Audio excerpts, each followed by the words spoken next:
What's up guys, I'm Roderick, aka Rodman, and welcome back to another video. If you didn't know, I've been absolutely obsessed with the Souls series. I've beaten every single Souls game in the matter of around 3 to 4 months. And in this video, I'm going to be talking about what I believe is the hardest boss from every Souls game. Now, this literally comes down to pure personal opinion. So if there was a boss that you thought was really hard that I didn't talk about, or I said was really easy, drop it down in the comment section below so we can talk about it. So without further ado, let's get right into the video.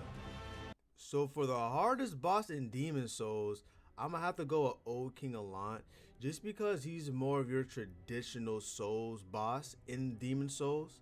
And the reason why I say traditional Souls boss is because the boss fights in Demon Souls, they're really like gimmicky fights. Like they almost remind me of Zelda bosses almost, to where you find like the gimmick and then you beat the boss that way. But Old King Allant, on the other hand, is more of a traditional Dark Souls boss. And that move you saw right there is the reason why I believe he's so difficult. If he grabs you with that move, he actually drains your soul level, which means you literally become significantly weaker if he grabs you with that move, which could be really, really deadly.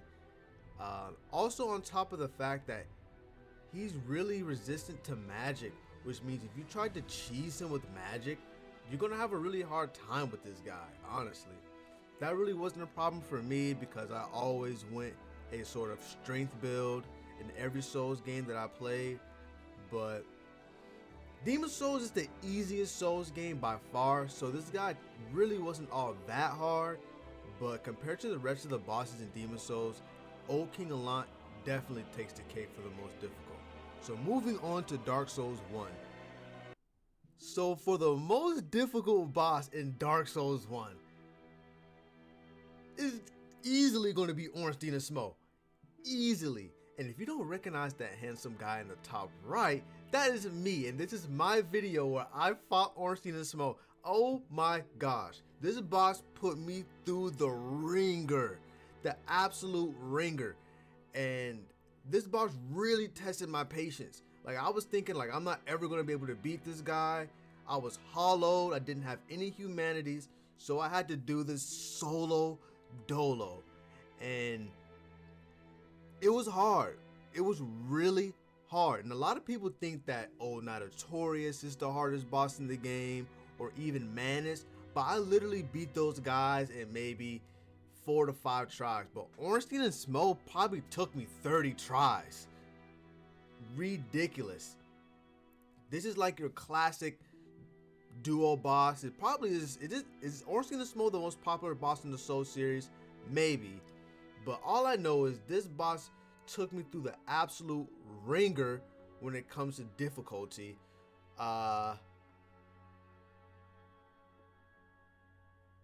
Ornstein, and the thing that makes this boss fight so difficult is the fact that it's not like they will combo you to death. They won't finish an attack pattern and then the other one will finish an attack pattern. Both of Ornstein and Smough, they'll just do their combos whenever they want. So you have 2 different dudes to literally worry about. When you take a look at other bosses like Twin Gargoyles, or any other boss that's not Godskin Duo, usually, yeah, you fight 2 people at once, but it's more of a rhythm thing where one person will do an attack and the other one won't be doing an attack. But for this, no, Ornstein doesn't care, Smough doesn't care, and they will screw you over, and it's very, very annoying. So that was my take slash rant on what the hardest boss in Dark Souls 1 is. It's definitely going on Ornstein and Smough. So moving on to Dark Souls 2. I'm not going to lie, y'all, it's a little bit embarrassing. But I feel like for me, the hardest boss in Dark Souls 2 was the Ruined Sentinels. Because there's 3 of them, and they all will kill you in like 1 to 2 hit at this point of the game. And Especially coming over from Dark Souls 1 and Elden Ring, I was used to iframes working a certain way. So I didn't really know how the iframes worked in Dark Souls 2, and to know that there's barely any. So this boss definitely took me through the ringer. I'm not really going to go into detail too much on it because it's just your generic multiple boss fight. And like I said before in Dark Souls 1, I really struggle with Ornstein and Smough. Even though these guys aren't anywhere as difficult as them, I really struggled with Ornstein and Smough. And actually, now that I'm looking at this video, I did not know they even jumped up there. I thought you had to go down there and fight them 2-on-1. That's probably why I struggled so much with this boss fight. But another honorable mention probably would be, honestly, a lot of the starter bosses were hard. So Dragon Rider was hard. It gave me a lot of problems just because of the arena was poorly designed in my opinion. But that's pretty much it for Dark Souls 2. I'm sorry, I don't want to be a part of the bandwagon, but Dark Souls 2 was definitely my least favorite Souls game. It tried a lot of new things. It did a lot of things good, but I feel like the bad outweighed the good, and it was really frustrating to play. But don't get me wrong, Dark Souls 2 is still an amazing game, but it just doesn't do it for me like some of the other games in the Souls series did. So moving on to Dark Souls 3. So the hardest boss in Dark Souls 3 for me was easily Slave Knight Gale. A lot of people think that it's Midir, and I get it because he's so big and he hits really hard. But this is a trend that I struggle with even in other Souls games. Any boss that's like absurdly tanky, that's something that I actually really struggle with. This guy, Slave Knight Gale, is an absolute monster. He's really fast. He's barbaric almost. He's really aggressive. He almost reminds me of a Bloodborne boss. Because compared to the rest of the bosses in Dark Souls 3, they aren't nearly as aggressive as this guy. There's a few bosses such as Nameless King and Champion Gundyr who are also really aggressive. But even then, Slave Knight Gale is a lot more aggressive than them. And this is like a 3-phase fight, and a lot of the times it's not even the fact of the matter of he's doing a lot of damage. It's an endurance battle. It's like trying to save your heals and just play as perfect as you possibly can just so you can last the whole fight. It's really frustrating. But in turn though, I believe Slave Knight Gale is probably my favorite boss in the whole game. Just thinking about his lore, how he's like devouring souls, and like in this timeline he's like the only person left, is really dope to me. But yeah, for Dark Souls 3, I think the hardest boss in the game is Slave Knight Gale. That's personal preference though, but most people would say it would be Midir. But yeah, Slave Knight Gale was an absolute monster. So moving on to Bloodborne, which is this is gonna be controversial.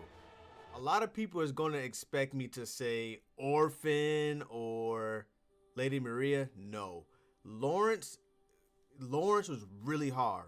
And like I said before with Slave Knight Gale, I found myself really struggling with bosses that had really high health pools and that were really tanky. And Lawrence, if you didn't know, is actually the tankiest boss. Well, I don't want to say tankiest boss, but he's the boss in Bloodborne with the most amount of health. So really, with these bosses with a lot of health pools, it becomes an endurance battle to see how perfectly you can play and how many heals you can conserve for the entire fight, right?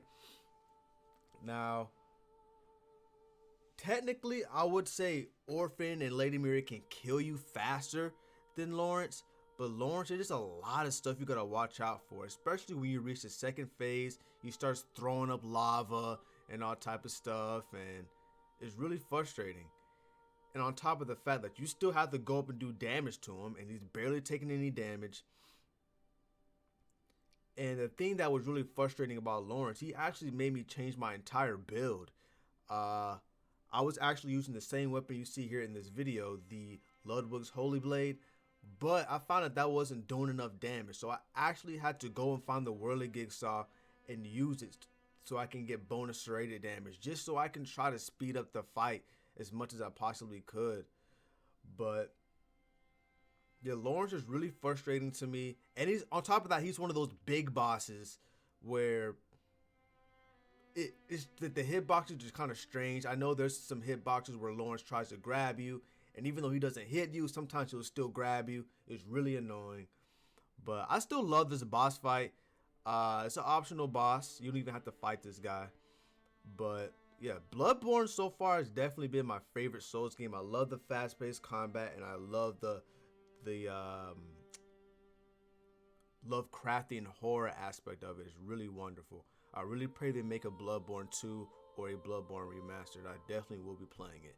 So moving on to Sekiro, if you guys count that as a Souls game.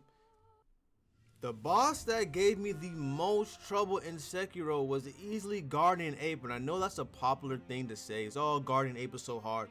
Listen, Guardian Ape literally made me quit the game for like a month.